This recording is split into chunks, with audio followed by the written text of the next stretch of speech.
it almost makes more sense to move it wider than a driveway. Yeah. As long as you get the 6-foot fence too. 6-foot fence, 5-foot buffer.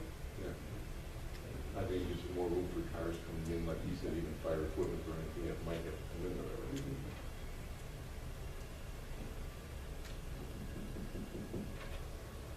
Okay, so at this point, we are still talking about the fencing itself, for this portion of the variance. Rich, do you have anything else? I'm sorry. Rich. Well, we're talking about the rear of the building now, then we're gonna go to the one on the front on Montrose. Yeah, we go, yeah. Because those two are part of the same variance change. I must have something different here than you guys have, because they're all separated. This is the one that Brian sent us. This is what I got there. So I got the same thing. I have the front, and then I have the rear, and I have the other side, so we have the rear taken care of, so now we're gonna discuss the front. The 2-foot, we 2 can't foot fit with the 4 foot on our fence, right? the 2-foot with the 4. That's right. I think technically in the rear, that is considered the rear yard. So I think the 5-foot actually does comply with the code as it's called for, but your point is well taken. Yeah, see. Which is it functionally is. Right, exactly, and see, that's where it's kind of a toss-up for me. Yeah. Is because I know it is your rear yard setback, and it does follow, but we also have to take in the fact that it does Totally run understood. another street that will be developed in a different Yep. manner, so we have to consider that. And I don't know what anybody else's feelings are on that, or if anybody has any, on how that looks. See, you look at it and when you develop it, I don't know if we need more landscape. I look at that and say, oh, we might want more landscaping in there or something to buffer the fact that it looks like all garage doors going across the back of the thing when you have front entrances to other properties that may be adjacent to you. Yeah, The there's landscaping balancing plan for does call security for more purposes. trees. I'm sorry. Sorry. I was just trying to comment. The landscaping plan does call for more trees on there. We omitted a few here for artistic purposes, so you can see what the building is Right. like, you know, try to give a taste of what's going on back there. Yeah, the balancing act is to put in enough landscaping to make it look nice, Right. but not so much that the police, when they're patrolling the area, can't see what's Yeah. going on in there. And the landscaping we're proposing in the rear does meet code. It is what you guys call for. Not in the picture, but in reality. Yeah. May I ask you another question? Sure. That's the back view right there, right? That's right. How about, let's say, putting a lock of sign or something on that facade or on that wall? Is it a possibility just so that, like we said, if there's other buildings that come there that would like somewhat blend with the name rather than looking like the back of the building, almost look like the front of the building? I'm all for it. We are Is that, restricted. is that a possibility, just? If the sign were in addition to our sign on Montrose, I would say absolutely, I'd love to do it. If I had to take the sign from Montrose and put it in the rear, I'd say, I'm yeah. putting an addition The one. more people that know what building that is better for me. Oh, I'm sorry. No, but you understand what I'm talking about. Absolutely, making it not look like the back of the building. Correct. Exactly. Brian, would there be any issue with that in terms of our signage regulations? I don't think so, because I believe the signage allows for lots of signing in the manufacturing area. I can pick it up here real quick. It's an easy change for us to do. The number of square feet of the gross area on either side of the sign on the lot shall not exceed 4 times the number of linear feet. So I think you have a lot of. Yeah, it's a decent size wall. Yes. For what it's worth, you can't see it in this picture, there will also be an entrance to the building. Correct. So there will be an entrance, there will be a sign, it wouldn't look like the rear of the building if we did that. Right, right. Well, you Very said, good idea. that's what I'm saying, if you put it up, where you can fit it, where you can see it over Absolutely. landscaping or something like I'm that, so agreeable. that it would look, so if other buildings do get developed, it'll look somewhat of in front of a building, if Sure. you're driving down the street or something like That's that. good. So. Rick, I have a question. Where is the sidewalk, the existing sidewalk? You know, again, Jeremy, I don't want to speak for you, but really the purpose, these were prepared for the Architectural Review Commission, and really the purpose was to show them what the building would look like. So it will be there, this is not accurate. It should be like right here. Yes. I know you can't see that, but the sidewalk will be there. Where that curve is at, it's strictly around the island, and the sidewalk will be on the front of that instead of looking like a street. I don't think there is on that side of the street. There's sidewalk. Yeah, there's a very narrow There's a very narrow- sidewalk, yeah. The property line, or Agatite's a very narrow street. I believe it's only a 50-foot wide street. Yeah, my guess, and again, Jeremy, I don't want to speak for For- an architectural firm, they probably just rendered what's on our property, whereas that would not be on ours. Probably. Yeah, it would be outside that. Jeremy, you want to go to the front? I had a question. I don't know, is there any plans for like maybe improved lighting too, for the property? Yes, one of the things we submitted, there will be what's called security lighting on the building, so like a box light.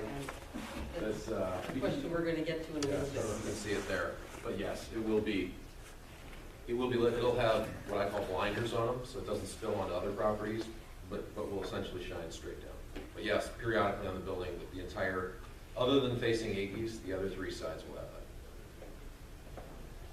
Are there any other questions then about the fencing? That's what this variance Oh. is. Well, we haven't really talked about the fencing on the front of the property. We'll get there. Okay, It's well- in a different part. I understand. So this is the 6-foot This fence. is the 4-foot tall, this is requirement 4-foot tall on Montrose and 6-foot wrought iron on west and north line. So there is the fencing in the front as well. We have probably- we have about- You have a question about that? Well, that goes hand in hand with the 2-foot That's grass correct. area in the front. No, With that's in a separate part. That's in a separate part of the variation. Well, I'm sorry, I must have the wrong information. because I'm No, we're reading not, that. that's not the document we're working from. I think you're right. It's separated. It is the first variance in the ordinance. That's the first variance right here that I have. Yeah. Right here, number 1. On the bottom of page It's 5. strictly, I'm sorry, okay, I'm the one who's wrong. I'm Yeah. wrong. But yeah, the first variance is instead of the 8-foot landscape buffer, we're asking for 2. correct. And instead of a brick or a concrete wall, we're asking for the wrought 4-foot, 4-foot tall. Right. iron, 4-foot tall. And really, right. this fence will have no purpose in the front other than to be decorative. So it won't serve a security purpose. More or less for aesthetics, just the look of it. Right. Right. And Rick, the only reason you're asking for the 2-foot, obviously, because there's only like 50 foot from the face of the building to the edge of the sidewalk or to your Exactly. property. We're just, So because, by the time you would subtract everything out for the width you need for the driver, the handicap, it's all, that's You're just exactly right. easily just We not- wouldn't be able to have parking on both sides. right, That's right. understand. And for what it's worth, and I know you guys are more familiar with the property than even I am, there's nothing there right now. It's just all finished. Right. But with our PUD here that we tried to put in, our PUD is kind of set up for new construction. Right, not renovations. Not No. reuse. Yeah, that's one of the things we were kind of working through and trying to. Okay. I have no other questions with number 1, the first variance there.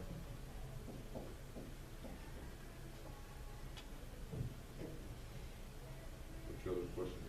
What? What's your other question? I have no other questions. Oh, Well, you for have number- no for number- questions that you did. No, for number 1, I have Number no 1 questions. was, yeah, exactly.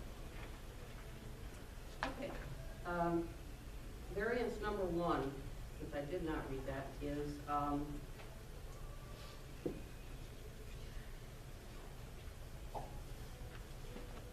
perimeter, let me summarize this quickly. Perimeter landscape area having a minimum width of 8 feet, or if there's a masonry wall, 5 feet. The variance being requested is, propose a 2-foot wide green strip with a 4-foot tall wrought iron fence along Montrose. And that is because of the size. Because of the hardship presented by the fact that we're renovating an existing structure. Existing building. Okay. That's quite frankly close to the street.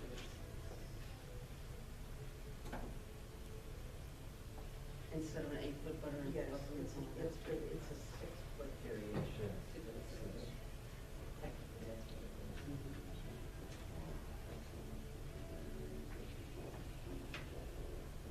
Any other questions about the buffer area in the front with the 4-foot fence?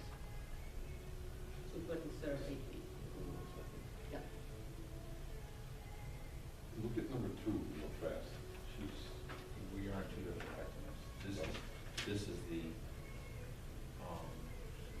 Sandy, you got the one that I'm This looking is at, the number part- 2, right? This is the design? partnership design, And document asking for the variances. This is what they go about. Trying to reproduce them. Yeah. but they're not totally the same. No, one they're calling for a 4-foot tall fence in front, and the other they're calling for a 3-foot tall fence in front. Read one. Read 1 and 2. The one on the ordinances is calling for a 4-foot and both. I think there was a typo in there because on the site plan, it's got 4 feet, and on in the document, it's 3 feet. Okay, I just wanted, I- that's what I I'm saying, assumed it one was is a small, typo. one's Yeah. 3. Was it a typo? At one point, we were Okay. talking 3 foot, but then Okay. it comes down to, All right, because it was different on the site plan. you could, a 4 foot is a standard height for a fence, 3 foot's not Right. standard, Okay. so. I'm just going by what I'm reading here, and that's why I'm looking at both variances, and saying, Yeah. one says 4, one says 3 for the same thing. And see, by that, we require a 30-inch masonry, 30-inch minimum, 36-inch maximum masonry fence. And that's So the now you got- variance is to get wrought iron instead of masonry. With a Right, 4-foot. but to also go up in height, higher than the 3-foot required, because the required fencing along the front of the property is only 3 foot. The question is do we want that to be 3 foot, so it blends in with the other 3 foot that come along later, along that street, instead of having it bump up to a 4 foot again? Makes no difference. Yeah, I understand that, but I we would, have to address it as for. What do you think? I would say no, I would say a 4 foot. But as fence, Jeremy 3-foot says, fence. 4 foot is the standard. I think the 4 foot would look better So do I, so. than having the 3 foot. And it may have a better chance of surviving snow getting pushed up against it too. A 3 foot is gonna be. Correct. And with Gone. a constrained area, it has less of a, it provides, the wrought iron fence will provide more space, and less of a target for getting hit. Right.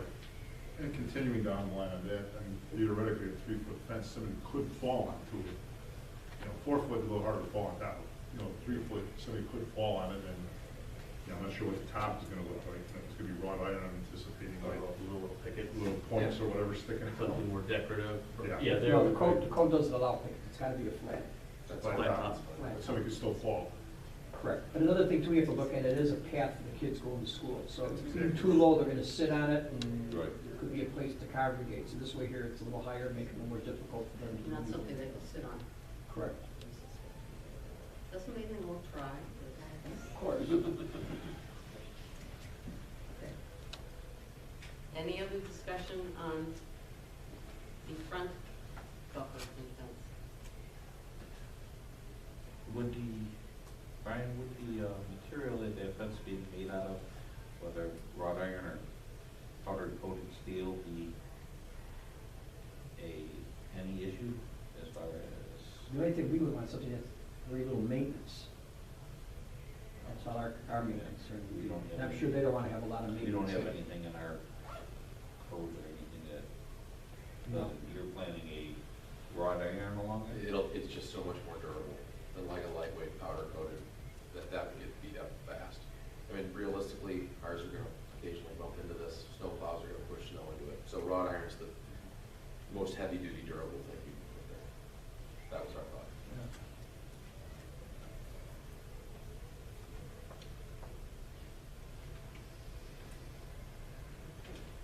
Any other questions or comments about the 2-foot buffer with a 4-foot wrought iron fence on the Montrose Avenue side? Now I'm going to go to the findings. Will not impair an adequate supply of light and air to adjacent property. Will not increase the hazard from fire and other dangers to said property. Will not diminish the taxable value of land and buildings throughout the village. Will not decrease the congestion of the public streets. Will not otherwise impair the public health, safety, comfort, morals, and welfare of the inhabitants of said village. No. The purpose of the variation is not based exclusively upon a desire to make more money out of the property. No. So we're good on the